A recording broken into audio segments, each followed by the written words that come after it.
It's March 2017, and I'm lost and I'm broken. 3 months prior, I lost my beautiful mum to cancer. I step into the kinesiologist's office and I sit down, and she looks at me, but she looks right past me, and she smiles and she says, "Is your mum about 5'3", dark curly hair, cardigan, necklace?"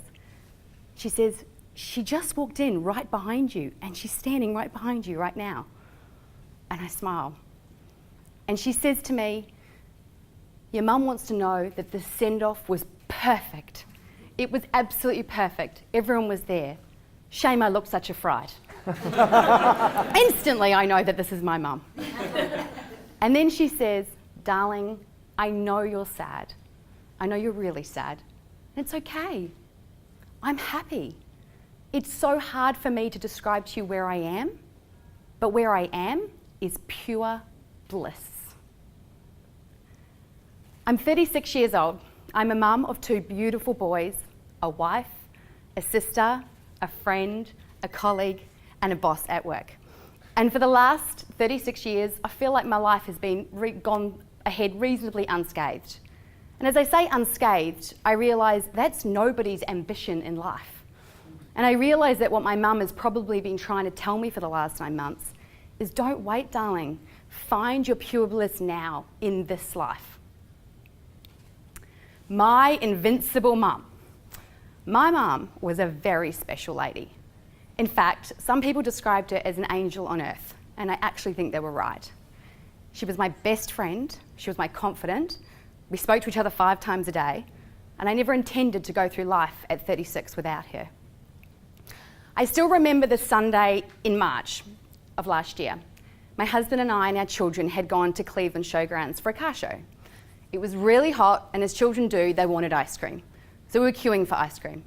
Finally it arrives, and we're trying to juggle 2 ice creams with 2 kids, and the phone rings. And it's my mum. Now, she'd been sick that weekend, which is odd for my mum. She's invincible. So I was expecting her call. And when I answered the telephone, I still remember those words like yesterday. "Darling, I have cancer." So I kicked into overdrive, and I do what Emma does best. Got in the car, drove at the traffic lights, Googling everything there is to know about kidney cancer. I knew what the diagnosis was, I knew what steps she needed to take, hell, I even enrolled her in a class before I got to the hospital. So when I got there, I was like, "Mum, it's all good, we got this." As it turned out, it wasn't kidney cancer. It was a very rare and aggressive appendiceal cancer. One of those horrid cancers that you have no idea you've got until it's way too advanced. And that's what she had. So we started the chemotherapy journey. And I'm sure looking at this room, many of you have been in this position before.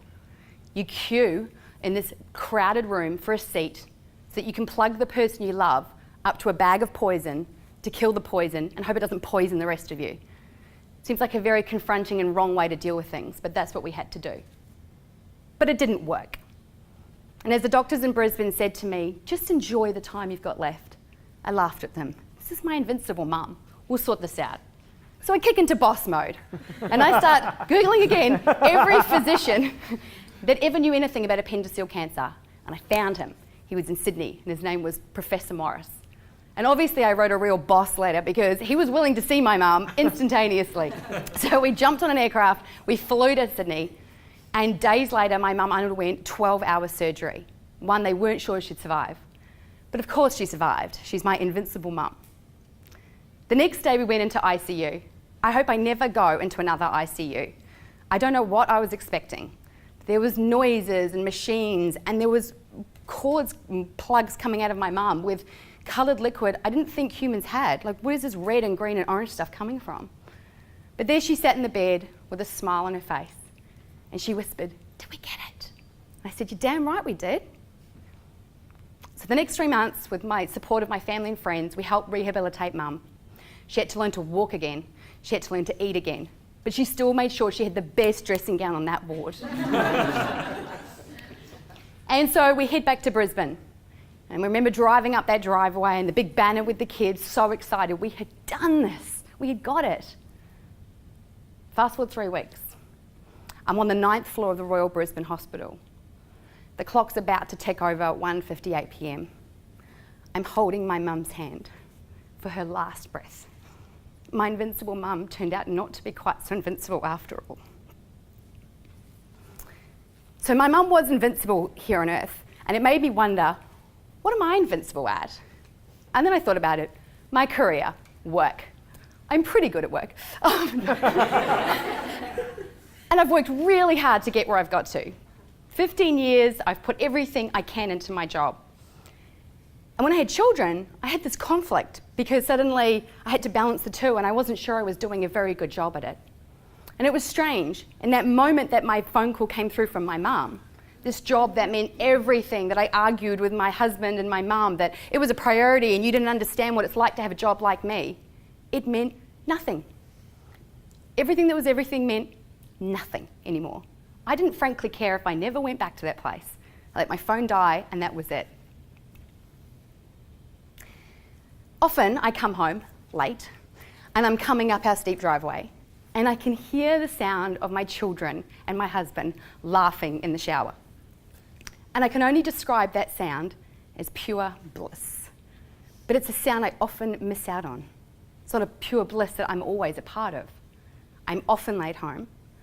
I often miss the dinner time with the kids. I often miss the shower time. And it's not a great feeling. I remember my 2.5-year-old wanted to play a game with me one day. I want to play mummies and babies. So I indulged him. So I'll be the baby and you be the mummy. Where, I don't want to go to bed. Where, can I have a drink of water? Where, mummy lie with me. Will burst into hysterical laughter. I have done a perfect impersonation of my 2.5-year-old. And now it's his turn to be the mummy. Quiet, Will, I am hungry, I've been at work all day, now go to sleep. So I fall on the floor laughing, because he's equally done the best impersonation of me. Though I quickly realise in horror that this is not a great impersonation of me. This is what my 2.5-year-old thinks, that mummy's tired and angry and hungry when she gets home.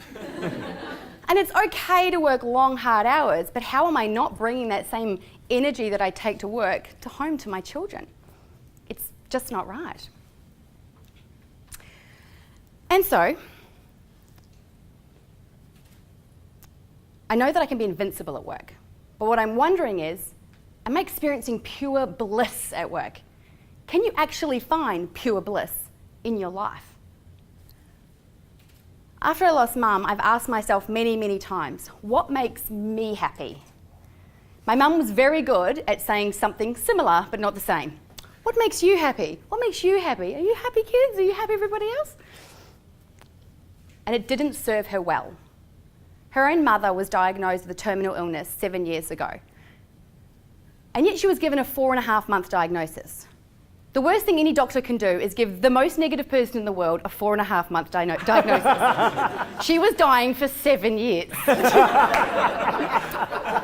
And my mum had to suffer through those 7 years.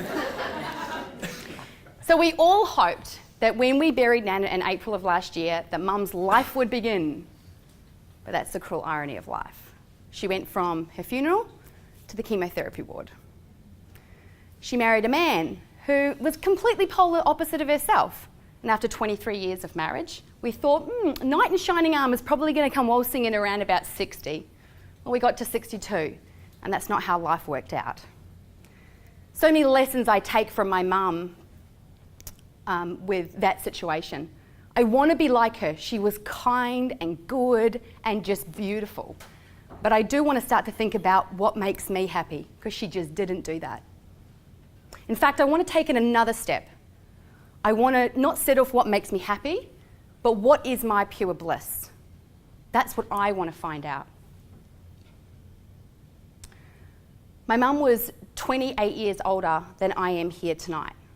And I think to myself, what if I only had 28 years left on this earth? Would I be really happy with the choices and decisions I'm making right now? Would you? My answer is not all of them, no. My mum left a huge hole in my heart when she left me. But she left this big bucket of resilience that I didn't know I had, and I'm so grateful for it. So my mum's experiencing her pure bliss right now, and I couldn't be happier for you, Mum. And I hear you, I hear what you're saying. Em, don't wait, go out and get it, make it happen now. But I'm scared, Mum, because I have a good job, pays well, everyone says I'm great at it, you probably should just stick to it. But I know that that's not just the answer. I have to be brave. To experience pure bliss, you often have to go through excruciating pain. It's happened twice in my life.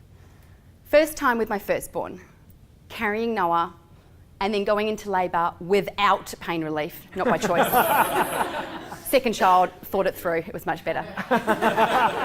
And the excruciating pain of giving birth to Noah, to finally hold him in my arms and feel what I can only describe to you as pure bliss. And this journey I've been on for 9 months, and it's 9 months to today that my mum passed away. I feel like I'm holding another baby, like an idea.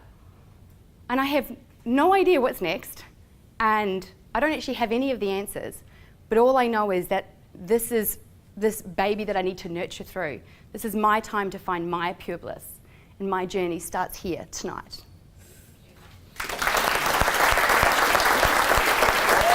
Elevated speculation!